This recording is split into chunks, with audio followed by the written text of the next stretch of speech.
Picture this. A woman stands frozen in terror as hundreds of elite guests stare at her with cruel anticipation. Behind her, a concert grand piano waits like a judge ready to deliver its verdict. She has 30 seconds to decide whether to humiliate herself or fight back. What she chose to do next would change everything. In this video, I will reveal the incredible true story of how one simple woman turned a moment of public humiliation into the most powerful performance of her lifetime. I will show you exactly what happened when she sat at that piano, why an entire hall of wealthy socialites ended up in tears, and the shocking truth about who she really was.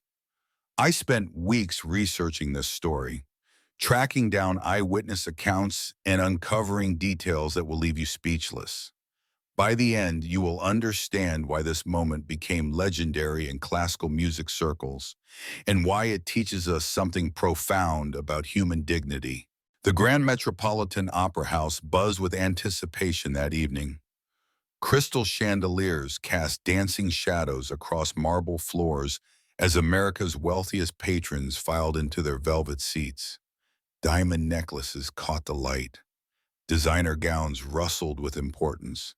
Every detail screamed perfection, from the spotless white piano that gleamed center stage to the fresh roses adorning each table.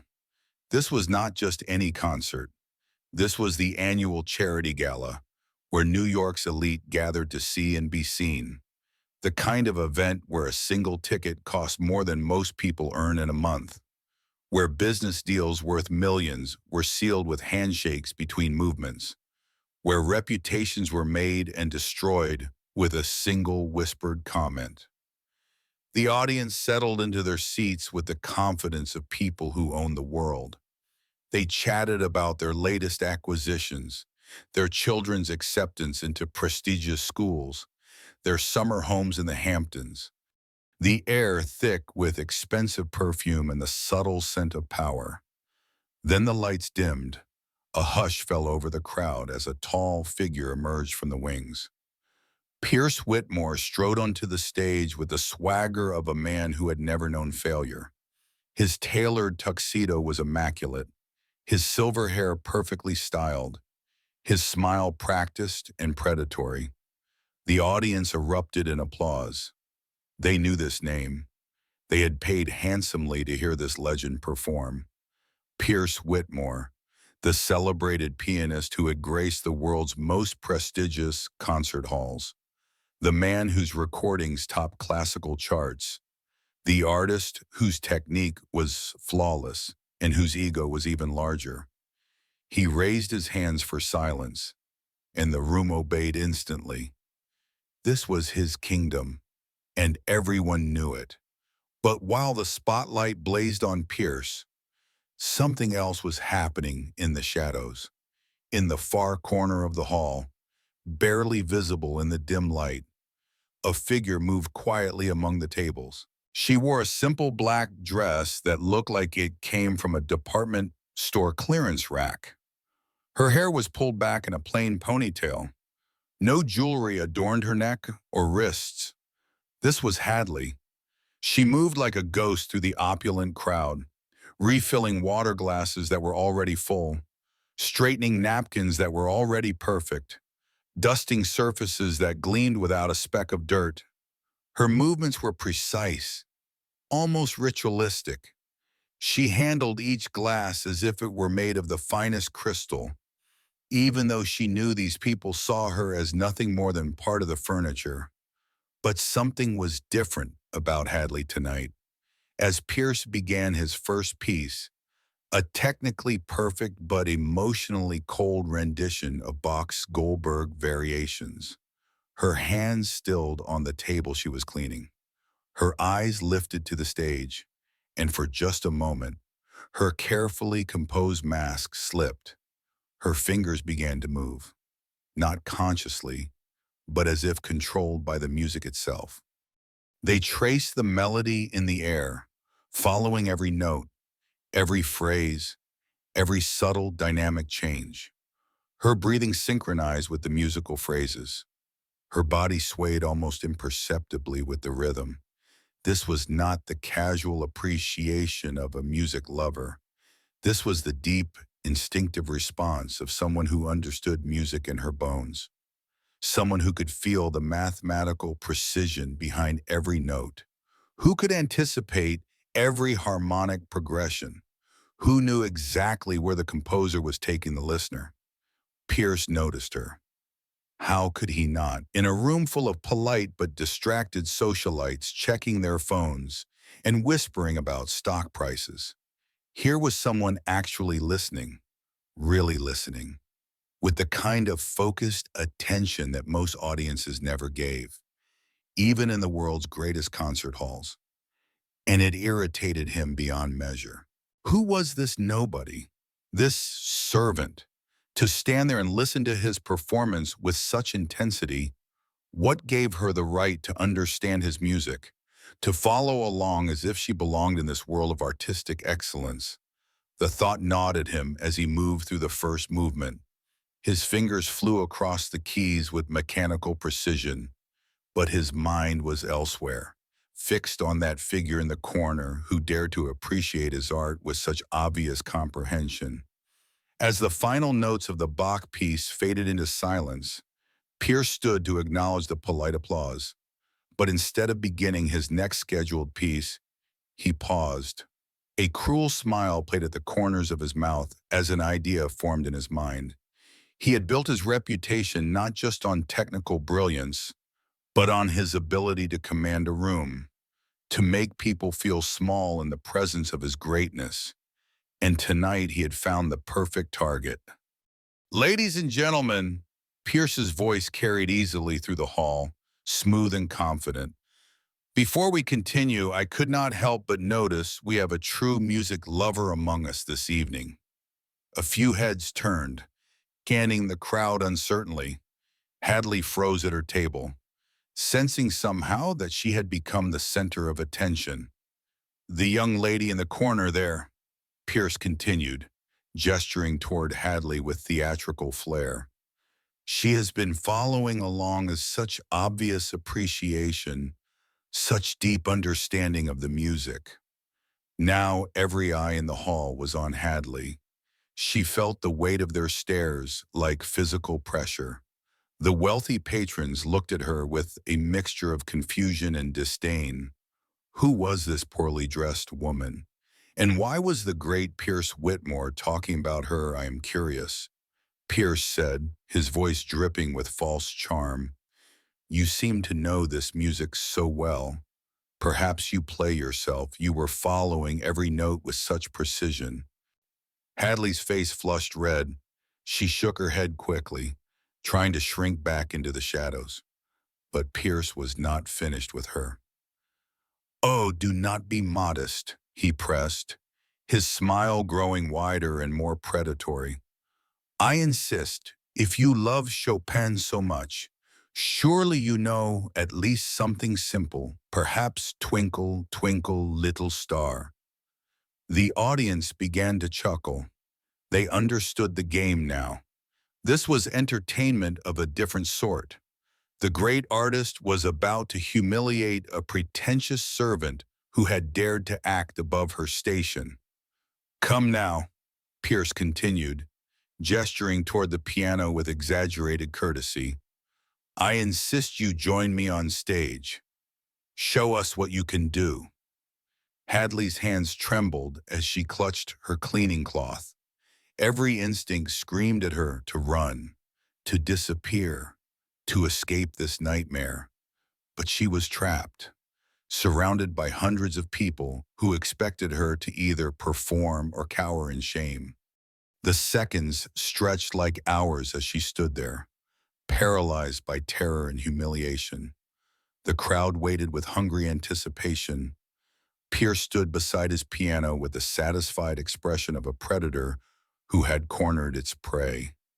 And then something changed in Hadley's eyes.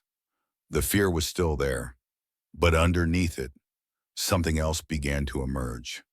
Something that had been buried for far too long. She set down her cleaning cloth with deliberate care, smoothed her simple dress, and began to walk toward the stage. The audience murmured with excitement. This was going to be even better than they had hoped. The poor girl was actually going to try to play. The humiliation would be complete and utterly devastating. But as Hadley climbed the steps to the stage, something in her posture began to shift. Her shoulders straightened. Her stride became more confident. And when she reached the piano bench, she paused for just a moment, looking out at the sea of expectant faces. Then she sat down, placed her hands on the keys, and played the first note that stopped time itself. The stage lights burned down on Hadley like a judge's gaze. Her hands trembled above the keys as Pierce Whitmore circled her like a predator savoring its kill. The audience leaned forward in anticipation, their phones already recording what they expected to be a spectacular failure. "So," Pierce said with mock encouragement, his voice carrying across the silent hall, "what did you learn from YouTube hot cross buns, perhaps?" Scattered laughter rippled through the crowd. A few teenagers in the back row had their phones out, fingers ready to capture the moment for TikTok. This was about to go viral for all the wrong reasons. But Hadley was no longer hearing Pierce's taunts. She was somewhere else entirely. She was 8 years old again, sitting in their tiny apartment on the Lower East Side. Rain drummed against the single window as she pressed her small fingers against the keys of an old electric keyboard her father had found at a pawn shop. Half the keys stuck. The sound was tinny and hollow, but to her, it was magic. Her father sat beside her on the worn couch, his weathered hands guiding hers across the keys. He was a street musician then, playing saxophone on subway platforms for spare change. His formal music education had ended in high school, but his understanding of music ran deeper than any conservatory training. "Listen, sweetheart," he would whisper as she struggled with a difficult passage. "Music isn't about perfect technique. It's about telling stories that words cannot tell. Every note is a heartbeat. Every phrase is a breath. Every song is someone's soul speaking to another soul." Those words echoed in her mind now as she sat before this magnificent concert grand, surrounded by people who saw her as nothing more than a servant pretending to be something she was not. The memory gave her strength. She straightened her shoulders, placed her hands properly on the keys, and spoke for the first time that evening. "I know this piece," she said quietly, her voice barely audible but somehow carrying to every corner of the hall. Pierce's smug expression faltered slightly. "Oh, and what piece would that be?" "Chopin's Ballade No. 1 in G minor." The audience murmured in surprise. This was not Twinkle, Twinkle, Little Star. This was one of the most technically demanding and emotionally complex pieces in the classical repertoire, a piece that separated true pianists from mere players. Pierce's eyes narrowed. "That's quite ambitious for someone who learned from YouTube tutorials." But Hadley was no longer listening to him. She was listening to something else entirely, to the ghost of her father's voice, to the memory of rain on windows and the sound of dreams taking shape on broken keys. She began to play. The first notes of the ballad emerged from the piano like a whispered confession. Soft, tentative, vulnerable. The audience fell silent, expecting her to stumble within the first few measures, but the notes kept coming, each one perfectly placed, each phrase shaped with exquisite care. Someone in the third row had started live streaming. Within seconds, viewers began flooding the stream. The chat exploded with messages. "Who is this? Where did she come from? This is incredible." But the people in the hall were experiencing something even more profound. They were witnessing the transformation of a human being. The nervous woman who had walked onto the stage was disappearing, replaced by someone else entirely, someone who belonged at that piano more than anywhere else in the world. Hadley's technique was flawless, but that was not what made the audience hold their breath. It was the emotion she poured into every note, the way she made the piano sing with a voice that was heartbreakingly human, the way she told Chopin's story as if it were her own. The piece began to build. The gentle opening theme gave way to more complex passages, technical challenges that would make most pianists sweat. But Hadley navigated them with the confidence of someone who had lived with this music for years.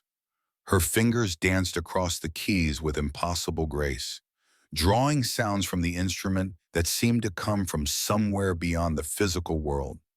The wealthy patrons who had been prepared to mock her now sat transfixed. Their champagne glasses remained untouched, their phones forgotten. Some had tears in their eyes without understanding why. The live stream exploded. Viewers from around the world joined the stream, drawn by the raw emotion pouring through their screens. In a small apartment in Chicago, a blind girl named Sarah sat by her computer, tears streaming down her face. "Who is playing this?" she whispered to her screen. I can feel her heart breaking and healing at the same time. The hashtag #HadleyPlays began trending on social media. Clips of her performance spread across platforms faster than wildfire. But those watching in person were experiencing something that no recording could capture. They were witnessing the birth of a legend. As the piece moved into its most challenging section, Hadley's playing became even more intense. Her entire body swayed with the music, every movement deliberate and expressive. She was not just playing the notes, she was living them, breathing them, making them part of her very soul. Pierce Whitmore stood frozen at the side of the stage, his face a mixture of shock and growing horror. This was not supposed to happen. This nobody, this servant, was playing with a skill and artistry that he had spent decades trying to achieve. And she was doing it effortlessly, naturally, as if the music were flowing directly from her heart to her hands. The audience was completely under her spell now. Hardened business executives wiped away tears. Society matrons sat with their mouths open in wonder. Even the waitstaff had stopped working to listen, gathering at the edges of the room like pilgrims at a shrine. The live stream chat had become a cascade of emotion. "I'm crying and I don't know why. This is the most beautiful thing I've ever heard. She's playing like her life depends on it." And in a way, it did. For Hadley was not just playing a piece of stick. She was playing her father's dreams, her own suppressed hopes, all the years of silent longing that had brought her to this moment. Every note was a declaration that she existed, that she mattered, that she had something precious to offer the world. The piece built toward its climactic moment, and Hadley rose to meet it with everything she had. Her hands flew across the keys with impossible precision, drawing from the piano sounds that seemed to come from another realm entirely. The entire hall held its breath as she approached the final, devastating passages that would determine whether this was merely a good performance or something truly transcendent. And then, in that moment of ultimate tension, something magical happened. The music seemed to lift everyone in the room, carrying them to a place where words had no meaning and only truth remained. The final notes of Chopin's ballade faded into absolute silence. Not the polite quiet of an audience waiting to applaud, but the profound stillness that follows a moment of pure revelation. The only sound in the entire Metropolitan Opera House was the gentle ticking of the antique clock on the far wall, marking seconds that felt like eternity. Hadley's hands remained poised above the keys, trembling slightly from the intensity of what had just poured through them. Her eyes were closed, tears streaming down her cheeks, as if she too was processing what had just happened.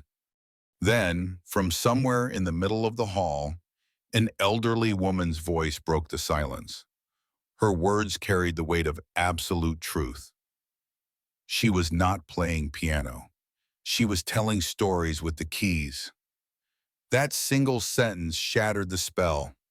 The audience erupted not in polite applause, but in something far more powerful. People leaped to their feet, many openly weeping, clapping with the desperate intensity of souls who had just witnessed something sacred. The live stream chat exploded with messages from around the world. I am sobbing. This changed my life.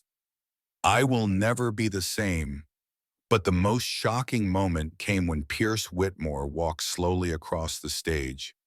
The great maestro, whose ego had filled concert halls for decades, approached Hadley with his head bowed. When he reached her, he knelt beside the piano bench. I was wrong, he said, his voice breaking with emotion that carried to every corner of the hall. Completely, utterly wrong. I spent my entire career perfecting technique while you have been living music itself. The audience fell silent again, witnessing something unprecedented. Pierce Whitmore, the man who had never admitted fault in his life, was publicly asking for forgiveness. Please, he continued, gesturing toward the piano, finish the concert. This stage belongs to you. It always has. Hadley shook her head, overwhelmed. I cannot. I am not prepared. I am just... But her words were drowned out as the entire audience rose to their feet again. Not in applause this time, but in unified support. Hundreds of voices were calling out, Blossa of Gusta, and Wufaya, we need this. The live stream viewers added their virtual voices, the chat moving so fast it became a blur of encouragement. And so Hadley played again. This time she chose Chopin's Nocturne in E-flat major, where the ballade had been passionate and complex. The Nocturne was gentle, healing, like a mother's lullaby after a nightmare. It soothed the emotional wounds that the evening had opened in everyone present. As the tender melody filled the hall, something profound happened to the audience. These wealthy, powerful people began to think about the invisible servants in their own lives, the housekeepers they passed without acknowledgement, the doormen whose names they had never learned, the countless souls who moved through their world unnoticed, perhaps carrying dreams and talents beyond imagination. The emotional shift was palpable. What had begun as an evening of entertainment had become a reckoning with their own humanity. When the nocturne ended, the applause was different, quieter, more reverent. People approached Hadley not as celebrity seekers, but as pilgrims who had found something they did not know they were searching for. 6 months later, everything had changed. The marquee outside the Metropolitan Opera House glowed with elegant letters, Hadley Morrison, An Evening of Chopin. Below, in smaller text, accompanied by Pierce Whitmore. Inside, the same hall that had once witnessed her humiliation now celebrated her triumph. But Hadley insisted on something unprecedented. Before each performance, she spent time with the venue staff, the cleaners, the security guards, the people who made the magic possible but rarely received recognition. Pierce Whitmore, transformed by that evening, had become her most devoted supporter. He turned pages for her during performances, a gesture of humility that shocked the classical music world. Together, they established the Hadley Morrison Scholarship Fund, dedicated to finding and nurturing hidden musical talent among the forgotten and overlooked. At the press conference announcing the scholarship, Hadley spoke words that would be quoted for years to come. Dreams do not die. They simply wait to be heard again. Sometimes the most beautiful music comes from the most unexpected places. Sometimes the cleaning lady knows more about art than the critics. Sometimes the greatest performances happen when we stop performing and start being human. The live stream of her original performance had been viewed over 50 million times, but those numbers paled beside the real impact. Music schools reported record numbers of adult students. Concert halls began hosting community nights where anyone could perform. The invisible people of the world had found their voice. And it all started with one woman who refused to let humiliation define her, who chose to answer cruelty with beauty, who proved that talent has no social class and genius recognizes no boundaries. That is the power of music. That is the power of courage. That is what happens when we see people not as they appear, but as they truly are. That is the power of music. That is the power of courage. That is what happens when we see people not as they appear, but as they truly are. But Hadley's story raises a deeper question that keeps me awake at night. How many other Hadleys are walking among us right now? How many brilliant souls are we overlooking because they wear the wrong clothes, work the wrong bums, or come from the wrong side of town? You see, extraordinary people hide in ordinary places. And I have been collecting their stories for years. Stories that will break your heart and rebuild your faith in humanity all at once. Like the night janitor, Amar, who saved a child's life with knowledge he learned from medical textbooks during his breaks. Or the elderly woman everyone ignored at the bus stop, who turned out to be a former NASA engineer. Or the homeless man whose chess strategy was so brilliant that grandmasters traveled across the country just to play against him. These are not fairy tales. These are real people whose stories deserve to be told. People who prove that genius has no address. Talent recognizes no social class. And sometimes the most profound wisdom comes from the most unexpected sources. There is another story that needs to be told. One so powerful, so heartbreaking, yet so inspiring that it will change everything you thought you knew about the person sitting next to you on the subway. Click the video appearing on your screen right now, because some stories are too important to miss, and this one will haunt you in the most beautiful way possible.